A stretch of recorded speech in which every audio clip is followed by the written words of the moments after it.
has carried on for 200 years. Yeah. Churchill wanted to give them back after the war for Greece's heroism in the war. Yeah. Macmillan wanted to give them back to persuade the Greek government to take Grivas back from Cyprus and let Britain hang on to Cyprus. So there have been all sorts of prime ministers who've had these whiz-bang ideas of giving the marbles back and getting something from it.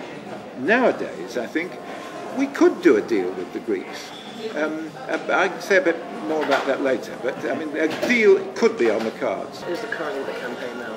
Well, the phrase Elgin marbles is very well known, although we like to call them the Parthenon marbles because it sounds as though they belong to Elgin. But so what the campaign has done is got that idea that there's something that needs to be done and nothing's happening.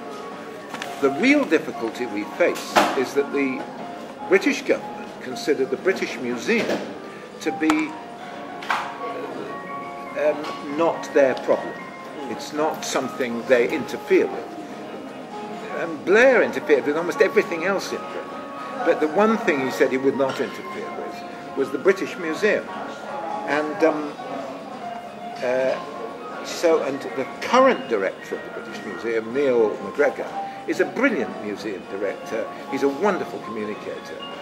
But he's absolutely adamant he doesn't want anything to go, because all these other museum directors around the world that met in New York and that sort of thing talk about the floodgates. If he gives in, everyone will want everything from all over the world. Now, the floodgates actually, in terms of things like human remains, have started already and are happening, and nothing terrible has happened, because there's plenty of museum objects. 80% of what the British Museum has is never exhibited to the public. But they say it's a dangerous precedent that may end up looting every museum in the world, and then what would we have? Well, you see, the offer that the PASOK government made to the British Museum was, if we could have the marbles, we will try and do a deal under which you can have equally valuable objects in England, because this is one particular frieze in a United Nations historic site and all that sort of thing. And because the British Museum's argument, it keeps changing its reasons, but has always been, we are a universal museum. You can walk around the British Museum and see a bit of Greek, a bit of Egyptian, and the connections between the ancient world. Now, they could give up the marbles and get back from Greece in return something that would maintain their being a universal museum, which they want to be, like the Louvre and the Met in New York, and still bring a tremendous lot of credit on themselves for reuniting something which has been split in the past, and now there's a purpose-built museum for it, which is quite as well protected as any British Museum. I wanted to go on to that because one of their arguments was that they couldn't look after them, and now we have this new museum being built. And Duveen's, quite illegally and surreptitiously, had them all sort of Brillo padded and scraped down. And so the British Museum haven't looked after them brilliantly. Nobody intended to. Nobody in the British Museum intended to harm the marbles, but they were. And I think that argument just doesn't wash anymore, and the British Museum have stopped using it, and they never say it. So that's not the issue. The big issue is this precedent. But if we say we must never have any precedent on anything, mankind never makes any progress at all. One of the arguments against repatriating has been that this is a revisionist exercise, that we're trying to rewrite history. Well, no,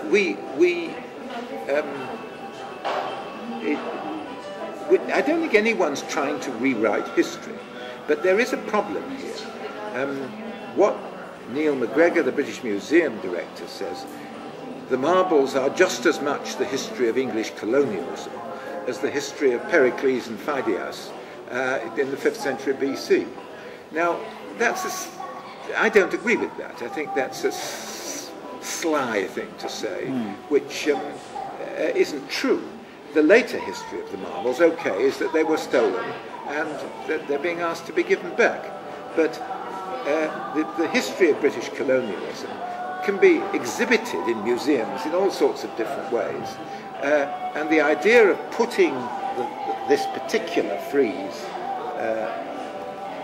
you can't go back on the monument until we've learnt to make the Athens atmosphere completely pollution-free, and that may be a few years yet. Yeah. But they can go in this museum, be better preserved than they are in the British Museum, and one can see them just exactly as they were when they're on the Parthenon.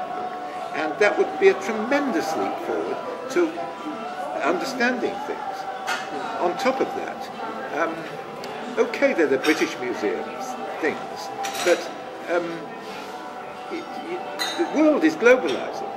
Actually, you can get an EasyJet flight to Athens cheaper than you can get a return trip from Liverpool to London.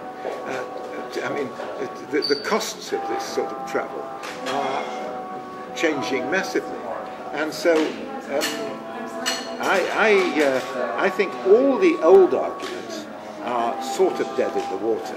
But the difficulty is there's an Act of Parliament, the British Museum Act, which might have to be changed, although there are ways in which the government could get around it if it wanted to, if they were to go back.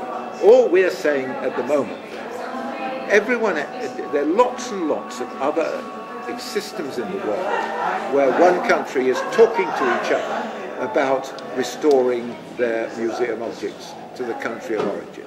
Why can't Britain, who says we're on the leading edge of all new ideas, do that like other countries are doing? And why is it playing such a dog-in-the-manger game? Yeah. Chris, can you just tell us finally, how can our readers get in touch with you or get in touch with the campaign and help you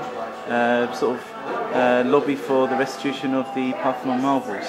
Well, you can go on to www.parthenonuk.com or .co.uk